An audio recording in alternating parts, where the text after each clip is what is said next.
Hey y'all, it's time for part 4 of the Back to Success Challenge. Have you been liking this series so far? Let me know in the comments because I think I got some more stuff in store for y'all. So I just want to see what y'all are thinking about this series. And if you really like this series so far, you're definitely going to like today's video. So keep on watching. All right, now today's tip might sound simple, but I promise you it's profound. Tip number 4 is to go to office hours. Not for real, y'all. Like, going to office hours is a really great way for you to build rapport with your instructor. Show of hands, how many of y'all have gone to office hours regularly semester? Maybe if you not even asking you just broadly, pick out one class. Maybe the class that's giving you the most trouble, the class that causes you the most work, maybe even the most anxiety. Raise your hand. You can raise it in the comments because clearly I can't see you. Raise your hand if you've been going to office hours for that class. Let me know. Let me know in the comments. I'm trying to see some. Now, there's some of you that when I asked that question, you weren't able to put a hand up. And there might be a couple of reasons. Maybe you're a person that has difficulty going to office hours because you have a course conflict, or maybe you have work conflicts or something that prevents you from going to office hours.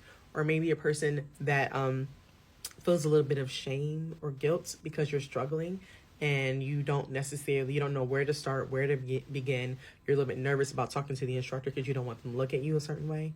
Or maybe you're a person that's just like, I'm gonna do this on my own. I don't need any help. I'll only go if I absolutely need help, but I can figure this out on my own.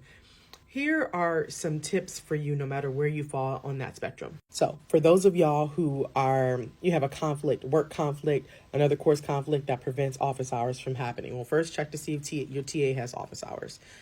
If not, the next thing you want to do is reach out to your instructor, let them know that you have a conflict, and ask if they'll be willing to schedule a separate meeting with you in order for you to get your questions answered. Or you can ask questions via email, although sometimes it's beneficial for you to physically be either in the space with them physically to get some support so they can see your face, or being virtual with them, conversation, whatever that might be. And so you should ask that question. Here's a quick story. I had a student who I was meeting with who was taking a physics class. This was like years ago, an engineering student. And this student was really struggling in the class, and they were not able to go to office hours. And so we talked about, because they had another course conflict or something of that sort during all the different sets of times for office hours. So I was like, email the instructor and ask if you can schedule a meeting time with the instructor. Well, the instructor said yes. So the student met that first time, and the student emailed and scheduled another meeting with the instructor like the next week.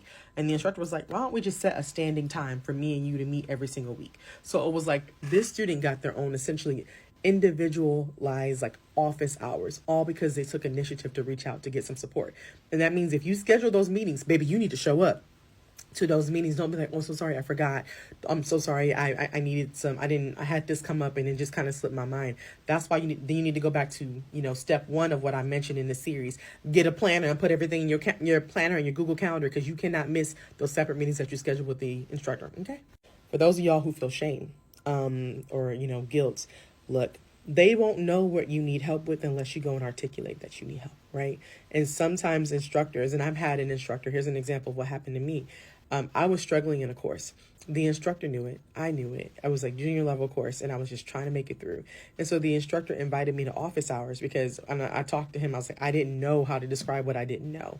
At the time, I didn't realize the benefit of going to office hours and having an idea of where you're stuck, which is what I would encourage you to do if you're working on things. Identify like, hey, when I don't understand this concept, when this happens, I don't understand what this means, or when this is talked about, this is not connecting with this definition, or whatever it is that you're talking about in the class. It's important to have an idea of that. But at the time I didn't.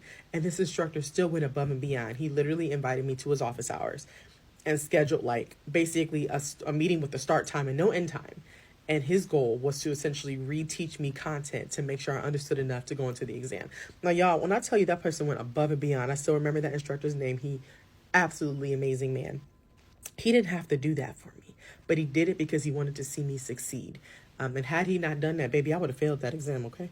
But y'all, that happened because I was honest. Like, he could see the shame on my face, and I was honest, like, I don't know what I'm doing, and I'm really struggling.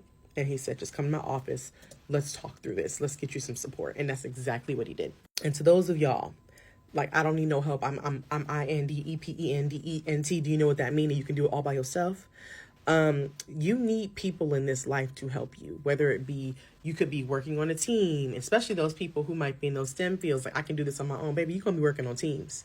you're going to be working with different people, and you got to get used to kind of connecting with different people. So my encouragement to you is get out of that nervousness of talking to different people and work with other people, work with your instructor. Again, if it's allowed, if they say no collaboration in the syllabus, then you abide by that policy. But there's benefit to being connected to people. There's benefit to getting support from your instructor. And also, quite frankly, it allows them to see your face and get to know your name. That's just another benefit for you stepping outside your comfort zone, which I call being squishy, and getting some support. Don't try to do it by yourself. And sometimes you might spend more time than you need to trying to figure and fight through and understand something, when if you go to your instructor or even go talk to another classmate, they can explain it in a way that clicks to you automatically and save you hours worth of work.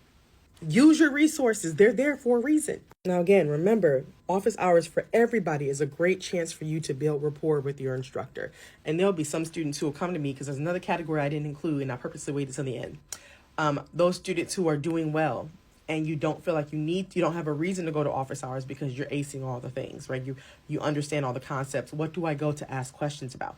I'm glad you thought it or you asked, because I'm about to tell you what you can do. I'm about to give you some tea on a way that you can make yourself stand out that can also help you when it comes to maybe letters of recommendation. So listen up.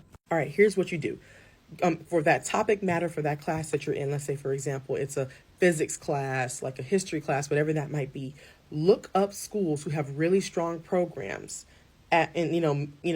programs. They're highly ranked for those programs. And they'll go try to find practice exams specifically for those classes or for that content. So, for example, for maybe a math course or physics, I'm looking at MIT exams. I'm looking at University of Michigan exams, whatever those schools are, right?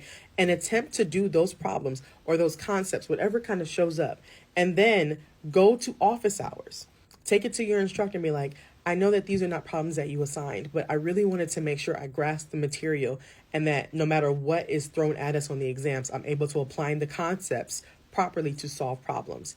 I just want to talk through the way that I approach this problem with you to make sure I'm on the right track. And if you could just let me know if there's any areas, things that I hadn't considered, or other areas that I should really improve, or even any suggestions for problems that you can give me, or places I can go to find other challenging sorts of problems and questions for me to prep for the exam, I would really appreciate it.